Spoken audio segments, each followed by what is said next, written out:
Hey guys, and welcome on into our next off-season preview show. Today we're going to be talking about the New York Rangers, taking a look at their draft picks and management, upcoming are their free agents, forwards, defensemen, and goaltending, and then of course my off-season tasks at the end of the show. If you guys like this video, make sure to hit that like button, hit the subscribe button if you're new to the channel, and leave in the comments below what you think the New York Rangers need to do this off-season to get back to the Stanley Cup playoffs. The Rangers fall from grace last season, winning the President's Trophy and then missing the playoffs altogether last year. 39, 36, and 7, 85 points, 6 points out of a playoff spot. And the Rangers started the season off well, but then had a stretch where they completely just fell apart. And didn't really make much sense to me why this New York Rangers team just completely fell apart. But they did, and now they made some changes, and we will start with that right away in our first segment here, which is draft picks and management. Of course, one of the biggest changes this offseason so far, earlier on in the offseason, was hiring Mike Sullivan to be the new head coach, taking over from Pittsburgh. And I do think a coaching change was obviously needed with the way last season went. And I do think Mike Sullivan, an experienced coach who's won Stanley Cups, I think he is ready. I think he is ready to have a new team as well. Obviously, Pittsburgh, the trajectory for them is going downhill. Good coach, bad coach, there's not much you can do when you have an aging roster like the Penguins do. So now Mike Sullivan's coming over to New York, who does have some older players as well, but a lot of talent throughout the lineup, which we'll get to here shortly. So Mike Sullivan, the new head coach, Chris Drury, general manager. And Chris Drury is going to have a very busy offseason. And we'll get to that in a little bit as well. Draft picks, the Rangers have their second, 5th, 6th, and 7th round picks. They also have 2 picks from Seattle in the 3rd round and the 6th round. They traded away their 4th round pick, but they traded for Vancouver and Anaheim's 4th round pick. So the Rangers do have a variety of draft picks, no 1st round pick as of this moment, but they do have picks in other parts of the draft. When it comes to offer sheet capability, taking a look at the Rangers, and I don't think they're going to be a team that's going to be offer sheeting anyone, and that's just because of their cap situation and the fact that they're more likely to be offer sheeted themselves with a guy like Will Cuylie, who might be tough to re-sign with the Rangers situation, but we'll get to that in a little bit. So looking at draft offer sheet capability, the Rangers can offer sheet a player over $11.7 million because they have at least 4 first-round picks in the next 5 drafts. Otherwise, though, they're limited. 4.6 to 7 million will cost a 1st and a 3rd round pick, so they can do that. But basically, they don't have their 2nd round pick for next year. So when you're looking at offer sheeting a player, you really need your 1st, 2nd, and 3rd the next year, because if you don't have that, it really limits what you're able to offer sheet. But as I said, I don't see the Rangers being a team that is going to be offer sheeting any players. Why is that? Well, because they have to worry about themselves and their own players getting offer sheeted. The Rangers, approximately $8.4 million in cap space, but a lot of RFAs to sign. Obviously, Will Cuylie had a great season last year for the Rangers. He was 6th in points on the team, 82 games played, 20 goals, 25 assists. He had a great season, and he's definitely going to earn himself a raise.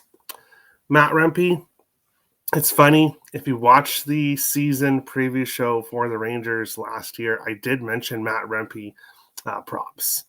And it's actually really funny because he hit his goal prop and his point prop. 3 goals total, 8 points on the season. So he barely just got both in 42 games played. Matt Rempe is a player a lot of teams would like to have on their team. Obviously, he's a perfect fourth line guy. Does have a little bit of offensive talent, does have some offensive talent. We just don't really see it. We really see the big-bodied hits, which does get him into trouble sometimes, but he's a huge physical presence on that fourth line.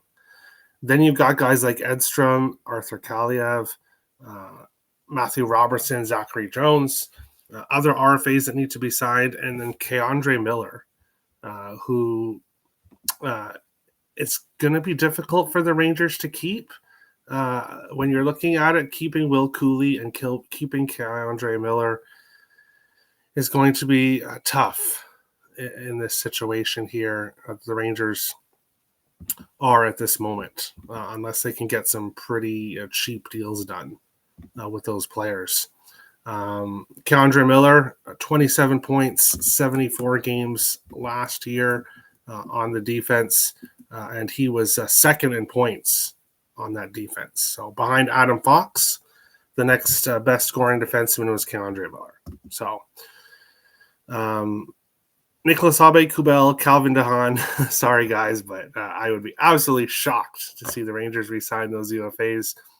They just have too many RFAs to deal with and only $8.4 million in cap. So, as I said, Chris Drury is going to be busy this offseason.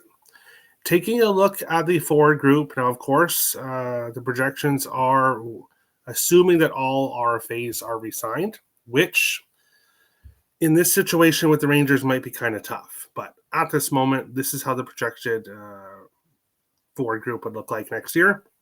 Artemi Panarin, Vincent Trocheck, Alexis Lafreniere, Chris Kreider, JT Miller, and Gabriel Perreault. Will Cuylie, Mika Zibanejad, and Johnny Brodzinski. Adam Edstrom, Sam Carrick, and Matt Rempe. Juuso Parssinen and Arthur Kaliev, 2 extras, and both extras with NHL experience. The Rangers have depth, assuming that they're able to obviously re-sign all of their RFAs, which is going to be extremely difficult. This is how the forward group would look like. But with the situation the Rangers are in, I think we do see a different looking forward group here. I think they are going to have to move some of these guys. They're not going to be able to hold on to all of them. So looking at when it comes to the forward group and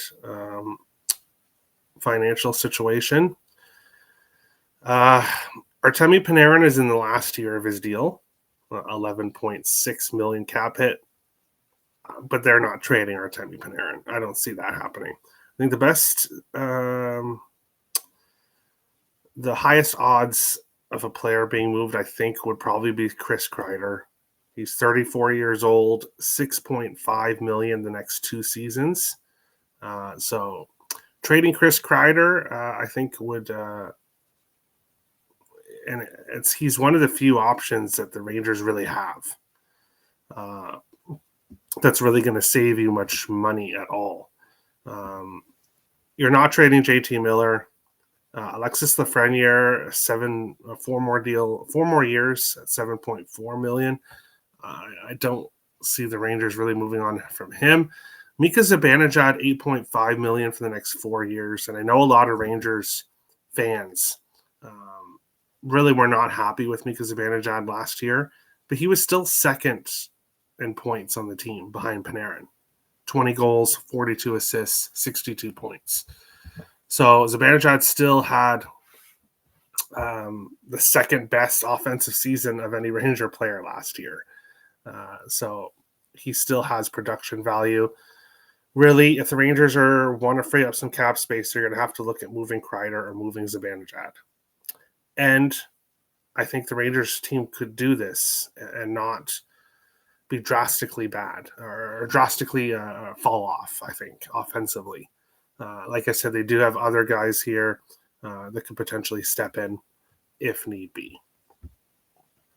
UFAs, I'm going to be real quick with UFAs because with everything we've said so far, everything I've said so far, obviously, the Rangers, so many RFAs to sign, and they don't have enough money to sign them all. So going out and signing unrestricted free agents is just highly, highly unlikely unless Kreider and Zibanejad are both gone somehow. And then obviously you probably have to take players back, and that would have a cap hit in that deal. So UFAs to New York, I just don't see it right now. I just don't see it with the situation that they're in. But if they are able to change their cap situation, there are guys available here that they could go and acquire. I don't see it. No Mitch Marner in New York. Sorry, Rangers fans. And obviously Will Cuylie, one of the top RFAs available. So getting him signed, I think, is priority one.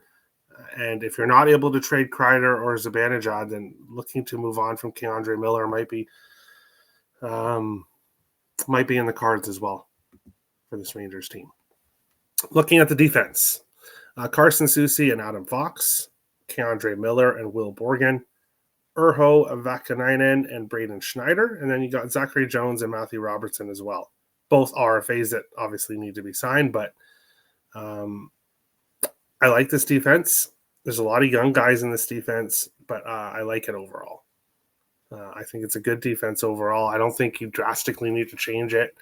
And if you are able to re-sign these RFAs, and this is how the defense looks going into the season, I don't hate it at all. I like it. I think if you have to move on from K'Andre Miller, then obviously you'll have to bring Jones or Robertson into this lineup, but I don't think it's going to be a drastic drop-off overall. So I'm a fan. I'm a fan of this Rangers defense overall. I think if they can get some better goaltending, then the defense will look better as well. UFA defenseman, obviously a guy like Fabro or Lindgren would be great on this Rangers team. They have some more offensive defensemen, but having one of those defensive defensemen would be really good. But like I've said all show, the Rangers just don't have the money, and you need to have the money. And one of the reasons why they don't have the money is obviously playing Panarin, 11.6 million for Panarin. And then you're also paying $11.5 million to Igor Shesterkin. And Igor Shesterkin did not have 11.5 million numbers last year. 27, 29, and 5 with a 2.86 goals against average and a 905 save percentage. So it was a rough year for the Rangers, but it was a bit of a down year for Shesterkin as well. So I see him doing much better this upcoming year. There's no goaltending issues in New York. Shesterkin is the guy, and I expect him to have a better season this year. Old man Jonathan Quick continues to play well overall. 11-7-2 last year, 3.17 goals against average, 893 save percentage. So not the best numbers overall there, but one more games than he lost overall. He is a capable backup. It's not an automatic fade when he's in net. So. And obviously, with the situation the Rangers are in, adding any goaltender is just highly unlikely. Jonathan Quick, $1.55 million, age 39. You're not really going to save that much cap space if you try to move him. I don't see that happening. I think the Rangers, two goaltenders are set here heading into the regular season, but which could most likely probably be Jonathan Quick's last season, I would assume. unless he wants to play into his 40s. UFA, RFA goaltenders. There's guys available, but of course, I don't think that's the issue for the Rangers. So I don't see them really going out and getting any goaltenders. And I'm sorry to skip through a lot of the UFAs and RFAs. It's just obviously there are other teams that are out there shopping for guys, and the Rangers are just not really in that position. My offseason tasks for the Rangers: 1, try and resign Will Cuylie, get that done, and then obviously see what you've got left over. Look to try to create cap space to sign your other RFAs. I'm looking at you, Chris Kreider. I'm looking at you, Andre Miller. Well, he's an RFA that they would obviously have to resign, but also I don't think Mika Zibanejad. Yes, that's the other guy. Mika Zibanejad, which would be tougher to move at $8.5 million for 4 years. So really, it's probably Chris Kreider that should get moved. Could the Rangers move Artemi Panarin? That would be a big shock. But would also free up $11.6 million in cap space, but would definitely downgrade the roster. So, as I said earlier in the show, Chris Drury has his work cut out for him this offseason.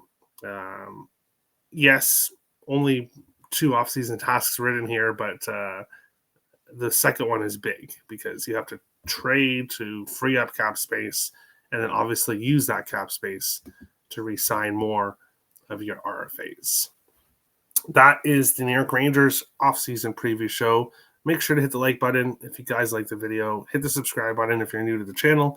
Let me know in the comments below, what do you think the Rangers need to do? Who should they look at trading here to free up cap space? Or should they just trade away the RFAs and keep what they've got? I don't think that's the way to go, but you let me know in the comments section below. Thanks, guys, for watching, and we'll see you guys on the next offseason preview show.